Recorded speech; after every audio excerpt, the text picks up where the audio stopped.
हमारे सभी पाठकों को प्यार भरा नमस्कार।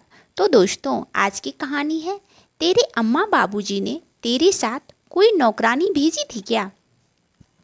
सुबह के 8 बज रहे थे। घर की मालकिन माया जी 10 बार अंदर बाहर हो गई थी, पर यह क्या, घर की बहू अभी तक ना उठी।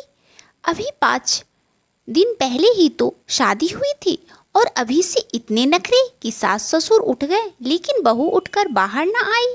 वैसे तो देवरानी जेठानी का रिश्ता कभी एक न होने वाला होता है, लेकिन यहाँ तो जेठानी जी की जान हलक में आ रही थी कि पता नहीं सासू माँ नई नवेली देवरानी के साथ क्या करेगी। इन 3-4 दिनों से तो जैसे तैसे बड़ी बहू शीतल ने संभाल लिया था। रीति रिवाज में बहुत थक गई, यह हो गया वह हो गया, लेकिन आज तो मेहमान भी चले गए। आज क्या बहाना करे। अब तो देवरानी सासू माँ के निशाने पर आ चुकी है। माया जी वैसे भी अपने तेज स्वभाव और गुस्से के लिए पूरे घर में जानी जाती है। आज तक उनके पति अशोक जी की भी हिम्मत ना हुई उनके सामने बोलने की। वह अपने घर की रानी है, जहाँ सिर्फ उनका ही राज चलता है। कोई बोल कर तो दिखा दे, उसकी सामत आ जाए। माया जी गुस्से वाली और लालची स्वभाव की है। उन्होंने अपने बड़े बेटे राघव की शादी में खूब दहेज बटोरा था, लेकिन बड़ी बहू शीतल के परिवार वाले कार ना दे पाए थे। बस यही बात माया जी के मन में रह गई। इसी अरमान के साथ अपने छोटे बेटे रजत की शादी एक अमीर घर की बेटी मानसी से करवाई थी। आज माया जी बहुत गुस्से में थी, क्योंकि सुबह के 8 बज गए थे और नई बहू अभी तक उठकर कमरे से बाहर नहीं आई। कौन सास बर्दाश्त करेगी। माया जी ऊपर नीचे हो रही थी। एक बार बहू सामने तो आए, फिर बताती हूँ। थोड़ी देर बाद नई बहू के कमरे का दरवाजा खुला, लेकिन बहू की जगह छोटा बेटा रजत बाहर आया और बाहर आते ही सबसे पहले भाभी को आवाज लगाई, भाभी, ओ भाभी, जरा चाय बना दो, सिर दर्द से फटा जा रहा है आपकी देवरानी का।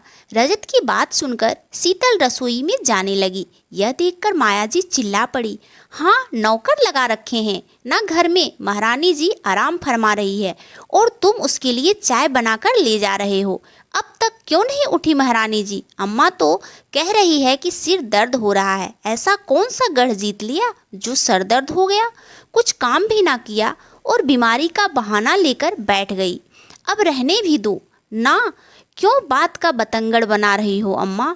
शीतल बना के दे रही है चाय, बड़े बेटे राघव ने कहा। चुप कर, ज़्यादा जबान चलाने की है तेरी भी। शोर सुनकर छोटी बहू भी कमरे से बाहर आ गई और बड़ी लापरवाही से बोली, क्यों, घर को चिड़ियाघर बना रखा है। थोड़ी देर कोई आराम से रह भी नहीं सकता। हाय दैया, कैसे जबान चला रही है। घर को चिड़ियाघर कह रही है। यही सिखाया है तेरे माँ बाप ने। हमारे माँ बाप ने तो बहुत कुछ सिखाया है, पर अभी थोड़ी तबीयत खराब है, इसलिए बताने का मन नहीं है। वैसे सुबह के 8 बज गए। आपके घर में चाय इतनी देर से बनती है। हाय राम, यह देखो आजकल की लड़कियों के लक्षण।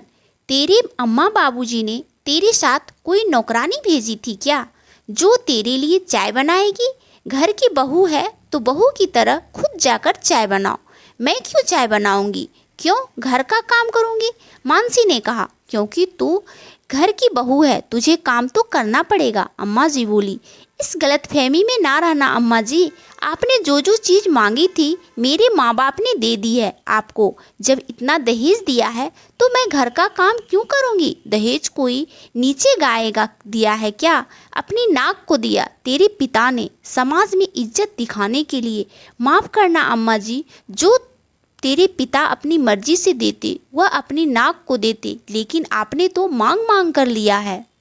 शादी के ठीक 5 दिन पहले कार की डिमांड कर दी। कार कोई 1500 की तो आती नहीं जो खरीद कर दे दे, पर फिर भी मेरे पिता ने कार खरीद कर दी। जब मेरे पिता ने आपके नखरे उठाए हैं तो आपको भी मेरे नखरे उठाने पड़ेंगे। ओहो, महारानी जी तो बहुत ही आसमान में उड़ रही है, पर मुझे भी पर कतरने आते हैं। अभी तेरे बाप को फ़ोन करके बताऊंगी ना, तो ऐसी भूल ना करना अम्मा जी। यहाँ आने से पहले मैं अपने पिता को बोल कर आई हूँ, जब तक आपकी बेटी ना बुलाए आप आना नहीं। मेरी जो जवान मेरे माता पिता को मेरी कमजोरी लगती थी, वही जुबान मेरी ताकत बन चुकी है। और रही बात मेरे पंख कतरने की, वह तो आपसे ना हो पाएगा। मानसी इतना कहकर अपने कमरे में चली गई। पीछे से माया जी रजत पर चिल्लाई, तू खड़े खड़े देख रहा था और तेरी बेबी हमसे जवान लड़ा रही थी। अम्मा, दहेज तुम्हें चाहिए था। बाबूजी के मना करने के बावजूद भी तुमने 5 दिन पहले कार की मांग कर डाली। अब भुगतो ऐसी बहू। मैं तो कुछ नहीं कहने वाला। माया जी बड़बड़ाते हुए रह गई। घर में बाकी लोग खुश थे क्योंकि अब माया जी के गढ़ में सेंध मारने वाली आ चुकी थी। मानसी का व्यवहार घर के सभी लोगों के साथ बहुत अच्छा था। वह सबके साथ मिलजुल कर काम करती थी और सबके साथ बहुत प्यार से रहती थी। पर माया जी के साथ उसका 36 का आंकड़ा रहता था। माया जी का बोला हुआ काम तो वह बिल्कुल नहीं करती थी। तो दोस्तों, आपको ये कहानी कैसी लगी हमें कमेंट करके ज़रूर बताइएगा। और कहानी अच्छी लगे तो इस कहानी को लाइक और चैनल को सब्सक्राइब ज़रूर कर लीजिएगा। और आप सब अपने जीवन में खुश रहें, मस्त रहें, यही भगवान से प्रार्थना है। और आप सबका दिन शुभ हो, मंगलमय हो। धन्यवाद दोस्तों।